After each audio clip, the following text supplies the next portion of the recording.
നമ്മുടെയൊക്കെ ജീവിതത്തിൽ എപ്പോഴെങ്കിലും ആരോടെങ്കിലും നമുക്ക് ദേഷ്യമോ പരിഭവമോ ഒക്കെ വന്നിരിക്കാം.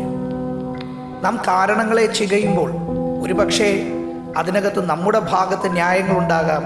അതല്ലെങ്കിൽ പിന്നീട് നാം ചിന്തിക്കുമ്പോൾ ന്യായങ്ങൾ ഒന്നും തന്നെ ഇല്ലെങ്കിൽ പോലും വിട്ടുകൊടുക്കാനും തോറ്റുകൊടുക്കാനും മനസ്സില്ലാത്തത് കൊണ്ട് അന്നുണ്ടായ ആ ഒരു ദേഷ്യത്തെ നാം അറിയാതെ തന്നെ അതിനെ ശരിയെന്ന നിലവാരത്തിൽ നമ്മളങ്ങ് ആക്കി തീർക്കുക മനുഷ്യൻ്റെ തനത് സ്വഭാവത്തിൽപ്പെടുന്ന ഒന്നാണ്.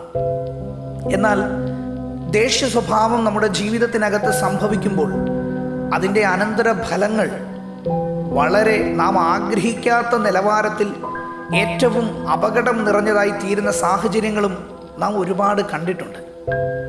അങ്ങനെ പല അപകടങ്ങളും നമ്മുടെ ജീവിതത്തിനകത്ത് വന്നു ഭവിച്ചതിന് ശേഷമാകാം അങ്ങനെ വേണ്ടിയിരുന്നില്ല എന്നൊരു തോന്നൽ നമ്മുടെ ജീവിതത്തിലേക്ക് ഉണ്ടായി വരുന്നത്. ക്ഷമിക്കാൻ കഴിയണം.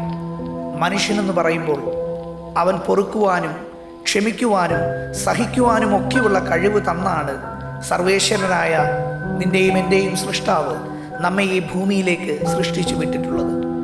എന്നാൽ നിൻ്റെ സ്വാർത്ഥത അല്ലെങ്കിൽ നിൻ്റെ ഈഗോ അത് നിന്നിലും അധികം കവിഞ്ഞ് ഉപരിതലത്തിലേക്ക് വരുമ്പോൾ, നിൻ്റെ മനസ്സിനെ താളം തെറ്റിക്കുന്ന നിലവാരത്തിൽ വളരെ ഉന്നതിയിൽ എത്തിച്ചേരുമ്പോൾ, അതുവരെ നിനക്ക് തണലായി നിന്ന പലരും നിന്നെ ഒറ്റപ്പെടുത്തി നിന്നരികിൽ നിന്ന് പോയിട്ടുണ്ടാകും. തിരുവചനം ഇങ്ങനെ പറയുന്നു: സ്നേഹം ദീർഘമായി ക്ഷമിക്കുകയും ദയ കാണിക്കുകയും ചെയ്യുന്നു, സ്നേഹം സ്പർദ്ധിക്കുന്നില്ല. ആ തിരുവചനം എത്ര അർത്ഥവത്താണ്. സ്നേഹം ദീർഘമായി ക്ഷമിക്കുന്നു. സ്നേഹിക്കുന്നു എങ്കിൽ നിനക്ക് ക്ഷമിക്കുവാൻ കഴിയും. ആ സ്നേഹം ആരാണ്?